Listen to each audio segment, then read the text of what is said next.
Physics, physics. Physics, physics, physics, physics. Hello. Welcome to AP Physics. I'm Mr. Nichols. I will be your local AP Physics teacher. Let me put my name on the board so you don't forget it. All right, so a little about myself. I am a self-proclaimed physics nerd. I think that goes without saying for an AP Physics teacher. Let me grab my notes here as we go through this, make sure I don't miss anything. I am a former engineer. I worked for about 5 years at Knowles Electronics. It's a company that makes hearing aid components, as well as speakers and microphones that are very small, as well as microphones that are in cell phones. I worked on the hearing aid side. I worked there for about 5 years as an engineer writing test software, so testing the parts before they got sent out to our customers. A little more about me. I went to the University of Illinois for my undergrad down in Champaign. I studied physics there, engineering physics, and it was a good place for me to be. After that, I went on to get a master's in acoustics, actually architectural acoustics, at the Rensselaer Polytechnic Institute in upstate New York. That was a one-year master's program, and after that I started working as an engineer right away. There were some things that I liked about it, some things I didn't like about it, and I kind of decided I wanted to transition into teaching and started going to night classes at that time. So I did that for a couple of years and have now been teaching at Huntley for the last 2 years. This is my third year teaching here. So I'm still teaching the same classes, Honors Physics, AP Physics C, and I'm really excited to be here and have you all here with me as well. I know we're starting off the year in a slightly weird format. That's why you are here in my basement classroom instead of at school the way that we'll start. So I've got a few things that I wanted to go through with you. Just a little bit more about myself. I have a new baby girl. Her name is Juliet. You might see her in some of these videos, or at least some pictures. I think I'll probably throw a picture in here. And then, you know, my family as well. My wife is a choir teacher. She teaches at Glenbrook North High School, a little bit east of here, and she's a choir teacher. So, you know, my wife and I met singing in a cappella groups in college, and so you'll probably hear some singing from me down the line. I usually sing to my class on the first day of school. We'll see exactly how that winds up working. I might just send out a video or something to you guys in a little bit. So now what I want to talk to you about is, why do we take this class? Why are you here? Why are we here in AP Physics C? Another thing is, what's the C mean? People say it means calculus. It's really that there's like physics A, B, and C, but calling it physics with calculus is just fine. That's really what the C indicates, not because the C stands for calculus, but who knows. Here's the things that I think are really cool about this particular class. Firstly, we derive the equations that we use in class. We don't just give you equations. There are some times when I will, but for the most part, we'll motivate those equations with some derivations to see where they came from. We're not just using the equations, we're actually coming up with the equations. And I think that that's a really neat thing that we do in this class that you haven't done in a lot of your previous classes. Another thing is that we do the hard stuff that you skipped in some of your previous physics classes. You know, back in your previous physics classes, if you talk about air resistance, you would just say, well, we'll ignore air resistance. Well, we don't always do that. A lot of times we still do, but there are times that we go through the hard work to figure that stuff out. And we'll use calculus, lean on calculus for some of those things.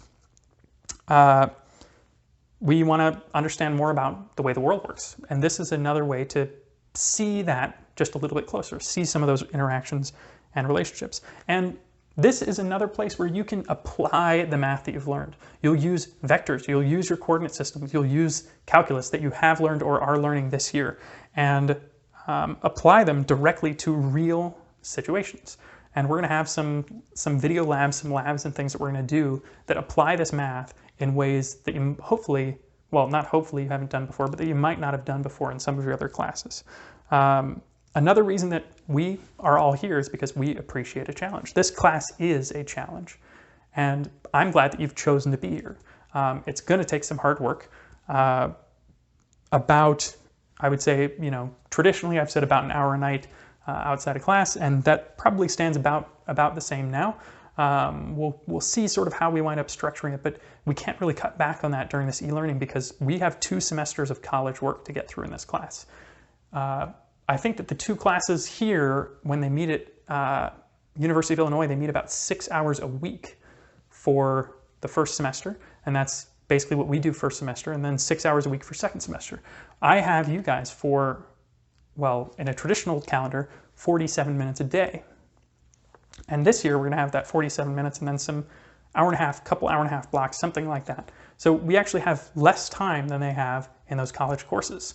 But I'm here to help you. You're in a smaller classroom, and the support is there, and you guys are prepared for this class. So we're going to get through that. Now, there is a quote that I want to read here that I really liked, that I came across recently, that says, and this is something I want you to kind of think of and maybe use as a mantra for yourself this year, is I can do hard things. Doing hard things has intrinsic value, and challenging myself will make me a better person even if I fail. And I'm not saying fail the class, but fail at something you're trying, something new, some sort of problem. If you don't get it the first time, that's okay. This is maybe a class that will have challenged some of you for the first time, that you haven't been challenged in ways you haven't been challenged before. And I want that to be an expectation, is that you'll find some of these problems, some of these things difficult in this class. And that's okay. It's okay to find some of these things difficult. A couple expectations for me, for you, is that I would like you to apply yourself in this class and really try. When we try some sort of problem, don't just look at it and say, I don't know what to do.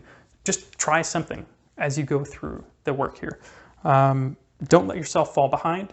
If you're starting to fall behind, ask questions. I am here to help. I have 4th and 5th available. I think also 3rd available during the day.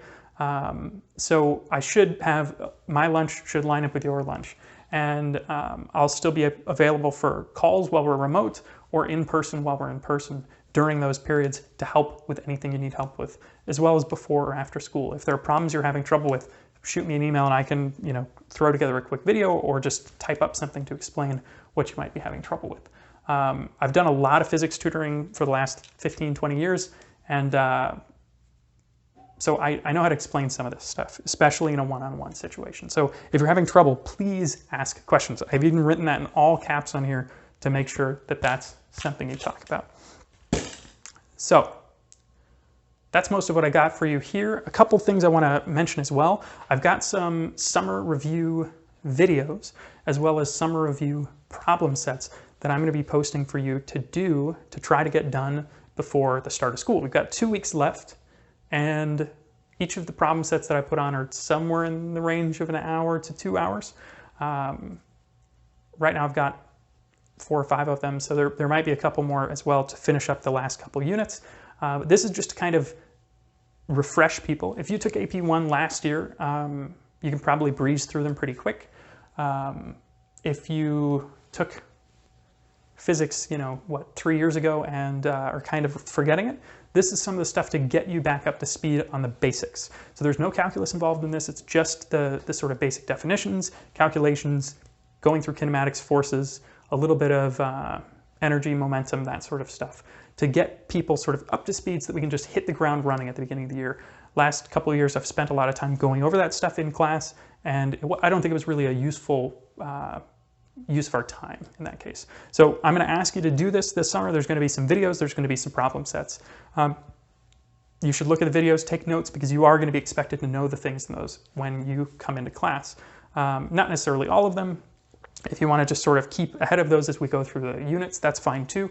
But I just want to make sure that we're kind of transparent on that. A couple tools we're going to use this year. We got WebAssign, which is going to be where you're doing most of your homework, as well as we're going to do some in-class work on WebAssign as well. And then we're going to be using an online lab service for when we're not in the building that's called Pivot. And I'll get you set up on that, but just wanted to let you know that we're still going to be doing labs. And actually, some of them are more rigorous than what we would have been able to do in the classroom as well, because we can have every single one of you have a setup that we might only have one of in the building in a regular class. So we're going to try and do some stuff that's a little differentiated this year. I know that there's a lot of you, some of you have taken calculus previously, some of you are currently taking calculus. A lot of us have been, sort of glided through math. Some of us have had trouble with math. So I'm going to try and differentiate a little bit this year. So having some more introductory level videos, we're going to have the middle level stuff in class all together. And then we're going to have some sort of next level videos as well. And you're going to sort of get to choose which of these you want to look at. If you need a little more background, you've got it there. And if you want to take this to the next level and really apply some of the more advanced calculus stuff, then that's going to be there for you too. I think that that's about it for me. Hopefully you're as excited about this as I am. I'm really excited about this year. I know it's a weird way to start off your senior year, but I think we're gonna make it work, and hopefully we're back in school by the end of the year for this test and for everything that the end of the year has. If you have any questions, please send me an email. And I would actually like to, in the next couple weeks, see if I can maybe get some Zoom calls or something with you guys, just sort of one-on-one, just to say hello, meet you guys, and maybe share a couple things that I, ask a couple questions, see how you're doing, how you're feeling about this class as we get started. I think that's it for me. I've probably talked long enough already. So have a great last few weeks of your summer, and I hope you can spend a bit of time thinking about physics during that time. See ya.